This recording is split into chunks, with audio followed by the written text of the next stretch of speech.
Do you want to learn more on how to put money to work in regenerative food and agriculture? Follow our video course via investinginregenerativeagriculture.com/course or in the links below. Now, on to the podcast. You're going to listen to a conversation with Osvaldo de Falco, co-founder of Biorfarm. Conversation about prices and margins for organic farmers and how they want to take care of the land, but with the current value chain and the prices, it's simply not possible, and they cannot leave their land in a healthier state to their children. Osvaldo is on a mission to change that, and he explains how. Enjoy! Welcome to another episode of Investing in Regenerative Agriculture, Investing as if the planet mattered. Podcast show where I talk to the pioneers in the regenerative food and agriculture space to learn more on how to put our money to work to regenerate soil, people, local communities and ecosystems while making an appropriate and fair return. Why my focus on soil and regeneration? Because so many of the pressing issues we face today have their roots in how we treat our land, grow our food and what we eat. And it's time that we as investors, big and small, and consumers start paying much more attention to the dirt/soil underneath our feet. Before we get started, I've been recording these interviews next to my day job, and I will definitely continue to do so and release about an episode a month. But at the same time, I would love to take this further, share more interviews. There are many more stories to share on investing in regenerative food and agriculture. More depth, improve the quality, maybe even doing some video series. So I started a Patreon community, which makes it easy to support creators like myself. If these podcasts have been of value to you, and if you have the means, I invite you to support me and make this happen. For more information, please find the link to my Patreon account in the description below. And now, without further ado, the interview. Enjoy! So welcome to Investing in Regenerative Agriculture, Investing as if the planet mattered. I'm Koen van Seijen, your host, and in the podcast of today, I'm joined by Osvaldo de Falco, co-founder of Biorfarm, a platform connecting you with organic fruit growers all over Italy. You can adopt a tree, a fruit tree, and receive the fruit at home and make sure the farmers receive a fair price. Welcome, Osvaldo. Welcome, Koen. Thank you. So to start with a personal question, how does somebody who comes from Calabria but then starts working in Milan starts a platform to sell organic fruit directly to consumers? Well, my story starts 3 years ago when I quit my job as a financial consultant in Milan, and I decided to go back to my hometown in Calabria in the south of Italy in order to support and help my father. He is a small organic farmer. And basically, when I arrived there, I discovered how hard it is for a local farmer to be competitive in a huge market such as the market of fruit is today. So I was thinking how it's possible to help my father, so basically a local farmer, to stay alive, to don't lose money and don't risk to lose the crops. Because, in Italy, for example, there is a study that shows how the 5% of small local farmers every year leave the crops because they are not economical sustainable. So my aim was to do something in order to improve the income of my local of my farmer. But to the other side, I lived for 10 years in different cities, so I saw what people like. People today, the smart consumers today, they want to enjoy the real flavor of the fruit. They want to know where the food comes from. They want to be sure about the fruit safe, and they want to also be sustainable when they buy fruit. So I was thinking how to match the need of local farmers, small local farmers, to be sustainable, to be profitable, with no skills, and no possibility to reach faraway markets. And the other side, I was thinking how to help people to receive, to enjoy real fresh organic fruit in a sustainable way, being sure about the origin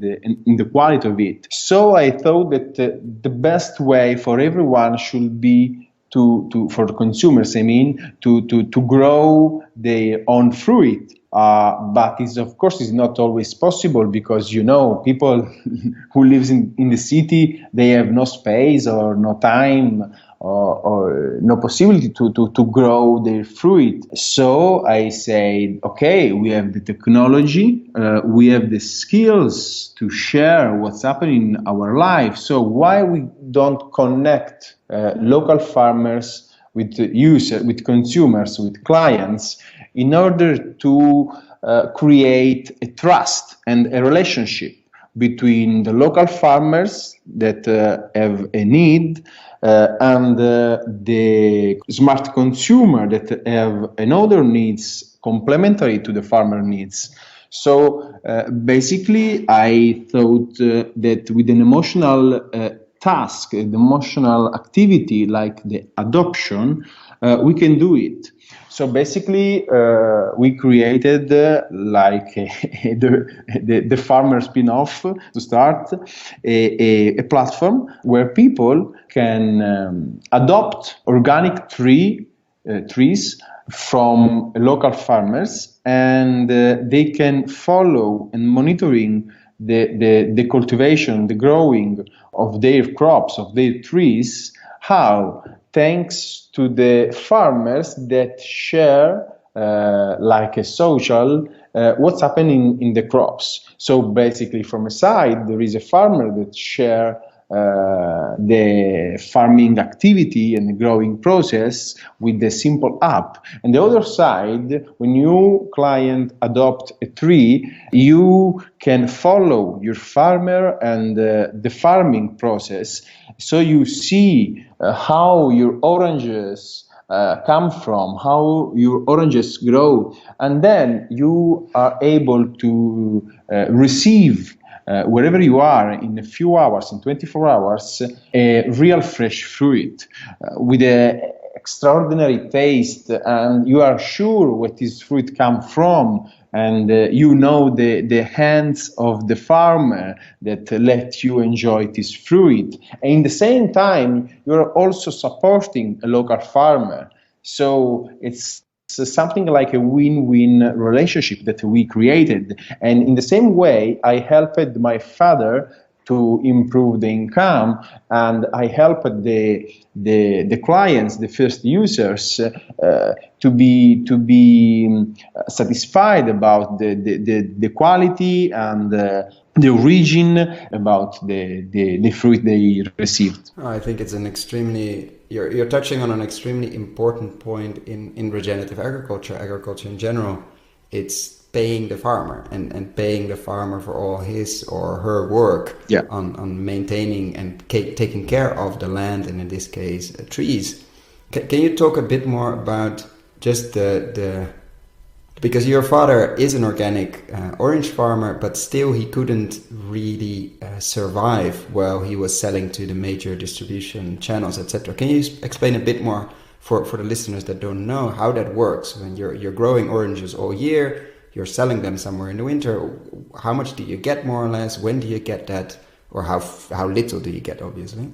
Yeah, basically, I can speak about citrus fruit, but now I saw by adding other farmers on our platform that it is the same issues for all local farmers. So basically, the local farmer, the small farmer one, works an entirely year to grow in an organic way oranges, for example, with a lot of risks. I mean, weather risk or natural risk, risks that can totally destroy your production and your work for a year. So basically, as a farmer, my father cultivate and let oranges grow, and in the winter, he used to sell the oranges for an amount that is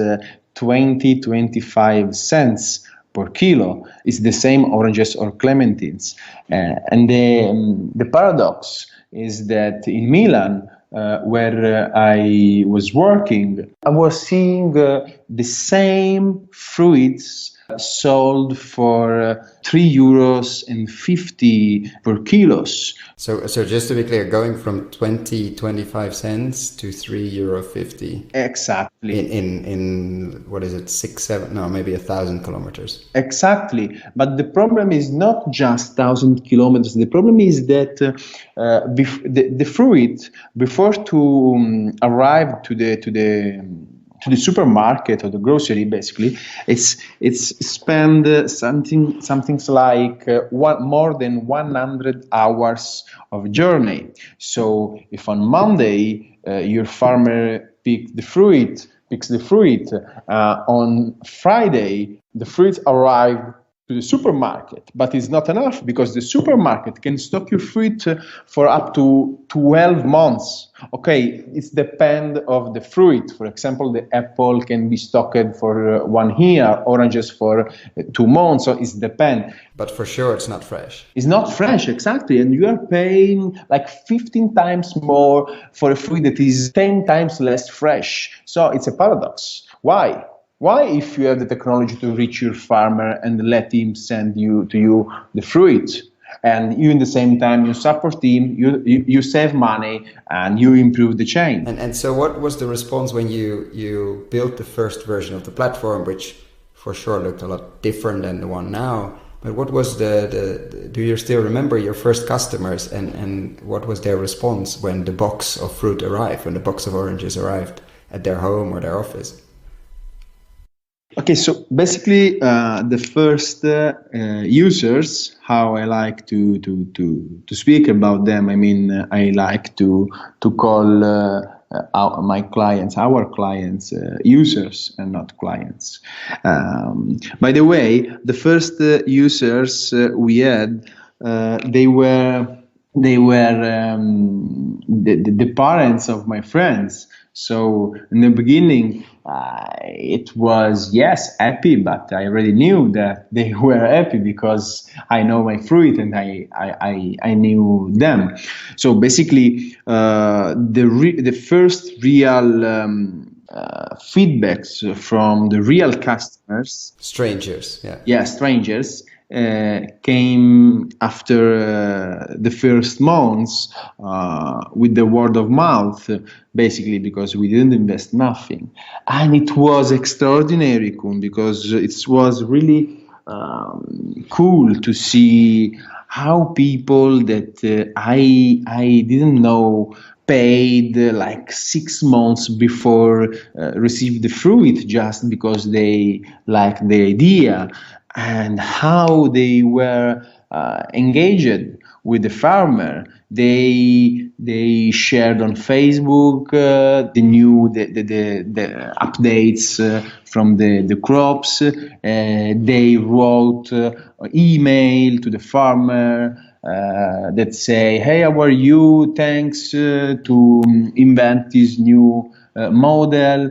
And the most cool thing was when they received the fruit, because they start to share with us on social media. It is huge, because the first packs were huge. The huge pack of box of fruit, fresh fruit, and it was really satisfied to see that the day before I were in the crop to pick the fruit, and the day after a lot of people in Milan, in Rome, all around the country, where in the beginning they were just a few hundreds, but it was really beautiful for me. It was really good for me to see how they were happy, and how they were happy that they were sure to give the fresh fruit to the child. I mean, they start to share pictures of the sons, daughters with the fruit. And they were sure because they knew that the oranges, the clementines, the lemons were without pesticide, without nothing. And they were so sure because they knew the farmer, the local farmer. They were like, they received the fruit from their tree. So it was amazing, and it's still amazing. It's still amazing to see how now more than 1,000 users share pictures, share the trees, share the happiness they have with Biorfarm. So for me, it's really, really, how to say, I feel proud of myself, not because I start a new business model, not for money, because we are not profitable yet, but I'm proud of me because with one idea, I let farmers and users be happy together. So it's amazing. And what was the response of the farmer, your father, to these people in faraway places like Milan, being so happy with his fruit? Well, in the beginning, my father, to be honest, he didn't understand what I was doing.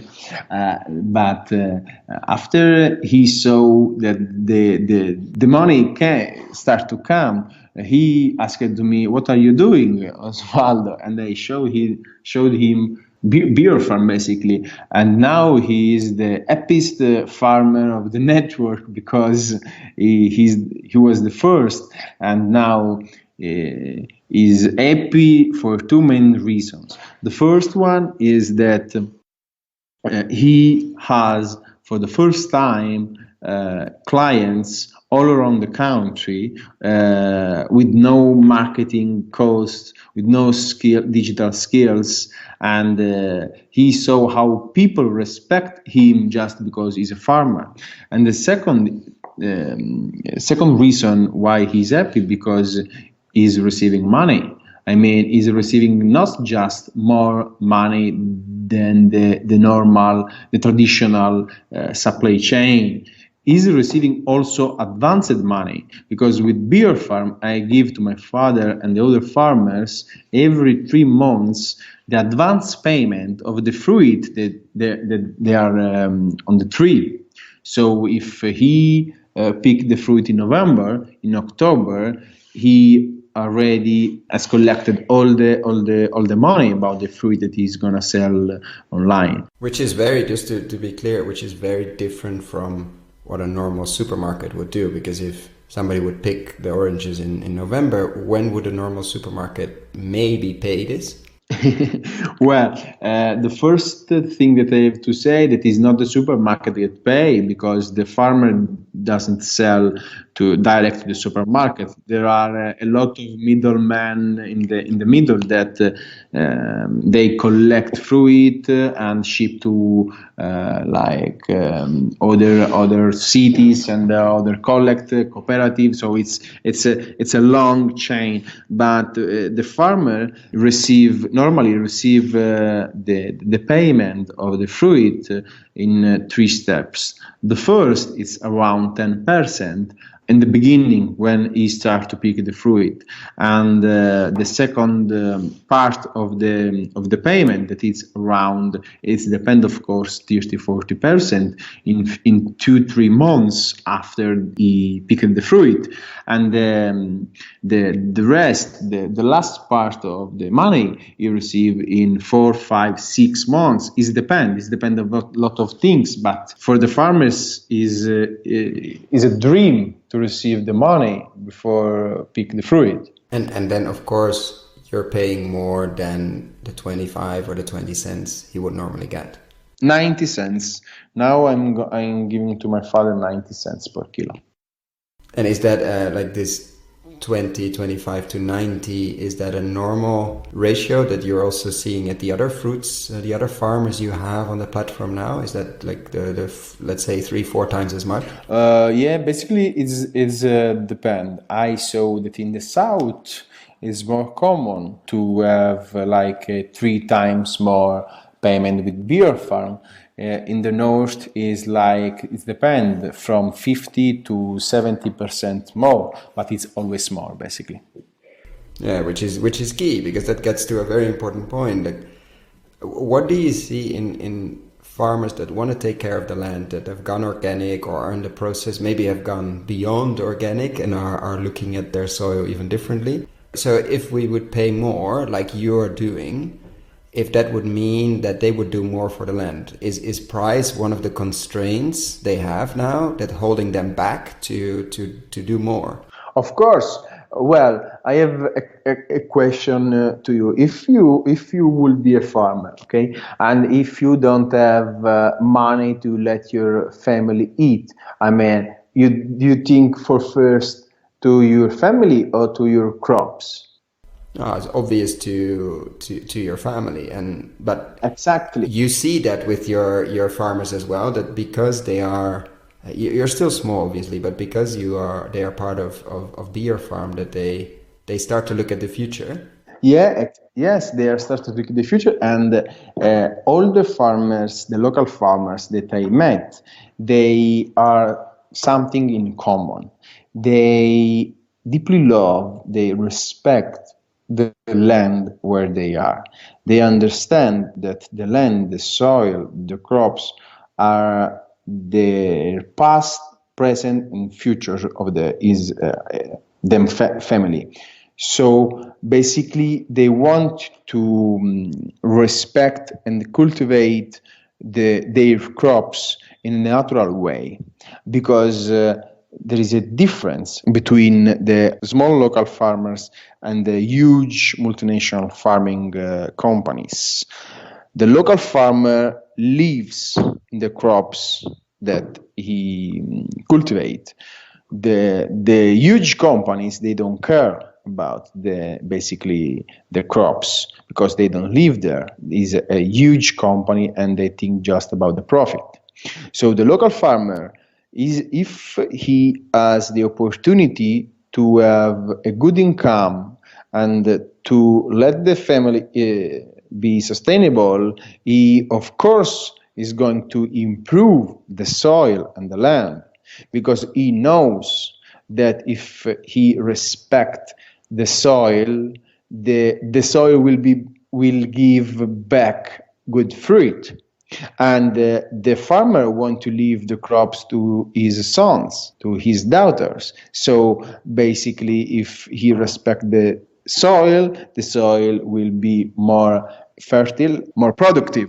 So basically, yes, if they have more money, the local farmer, they will invest in improve the soil moisture, the soil quality. Of course, I'm no doubt about that. Oh, that makes it extremely interesting.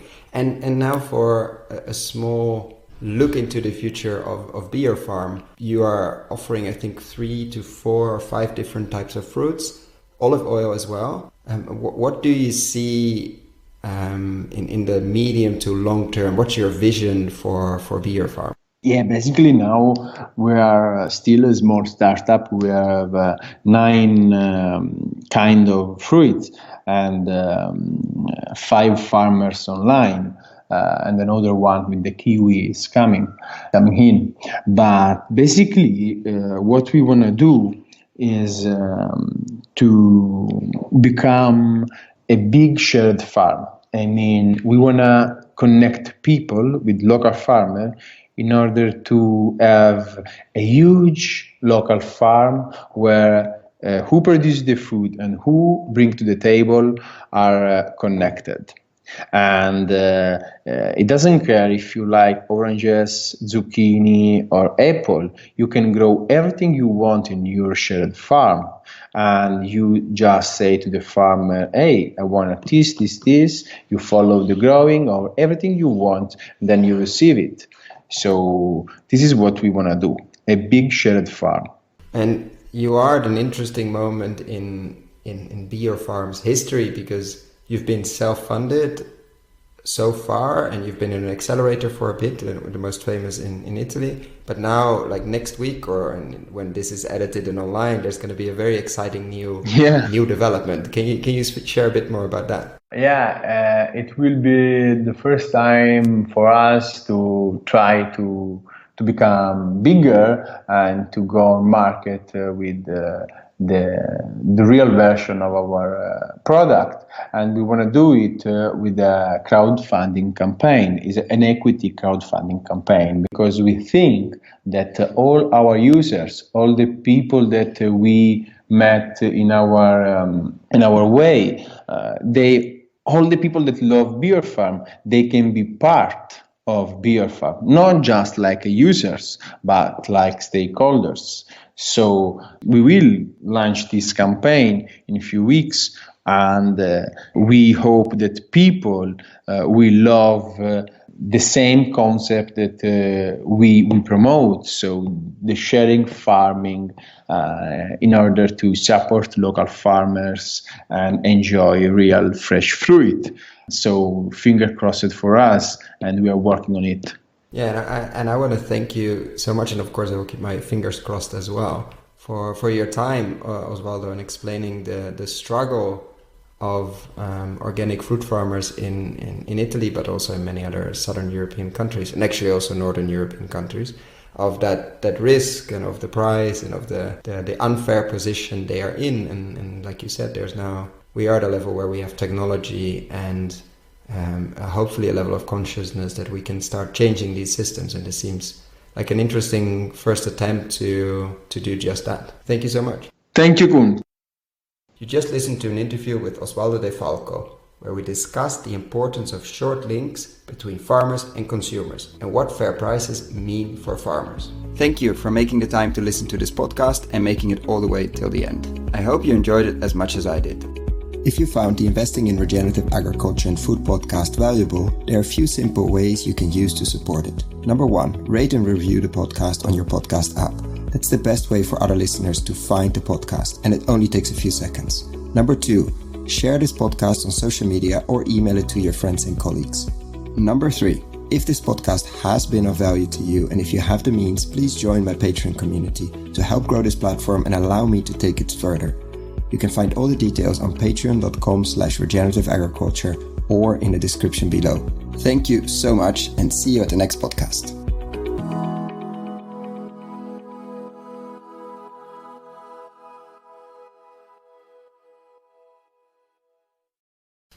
Dear friends of the podcast, I'm super excited to share with you the online video course Investing in Regenerative Agriculture and Food. How to put money to work in regenerating soils at scale and growing a lot of tasty food while doing it. Why are we doing this course? After 100 interviews and more than 100 hours of audio asking the question how to put money to work in regenerating soils, and I've been following the space since 2011 and recording these podcasts since 2016, we thought it was time to share our lessons learned. What have we seen in the space over the last years? How have we built our decision-making framework? What to focus on with the podcast? How have we picked interviewees? And what questions should you ask? What is happening in the space? What should you read? What should you listen? What should you watch? How to approach this space? For whom is this course? You, the soil builders and investors in this space. The soil builders, people working in this space, entrepreneurial farmers, fund managers, vehicle builders, crowd investing, platform builders, agtech companies, farm-to-gut food companies, permaculture, keyline designers, holistic management consultants, etc., etc. People that are building soil at scale. And the investors who are putting their own money to work through their family office or as private individuals, or people who are putting other people's money to work through foundations, institutional capital, banks, insurance companies, etc. Is this course free? No. This is pay what you think it's worth. Meaning, I have no way of knowing what this course will be worth to you. And I'm very aware that among the listeners of this podcast, we have people with very different means. So I'm inviting you, if this course is creating value to you, and if you have the means to consider paying what you think it's worth. Thank you. So what is this course? It's currently a series of 17 videos, mostly ranging from 10 to 15 minutes, plus PDF slides, so you don't have to ride along. We're going to look into why invest in regenerative agriculture and why extractive agriculture is so risky, how to invest, what kind of frameworks you could and I think should build, what to invest in, what kind of co-investors you could find, or what kind of investors you could find if you're a soy builder. Every lesson will have a digging deeper part where I will share what kind of reports, what kind of interviews, what kind of videos you can look into if you want to dig deeper. We're going to look at nutrient density, landscape design, and a lot more. So what is it not? It's not a list of investable deals. Unfortunately, that doesn't exist in this world. We're really at the beginning of the regenerative agriculture and food revolution. It's also not investment advice. Before making any investment, please find professional investment advice. So get ready, get a cup of coffee, a cup of tea, or whatever you're drinking. Click on the link below, sign up, and I'm really looking forward to your feedback.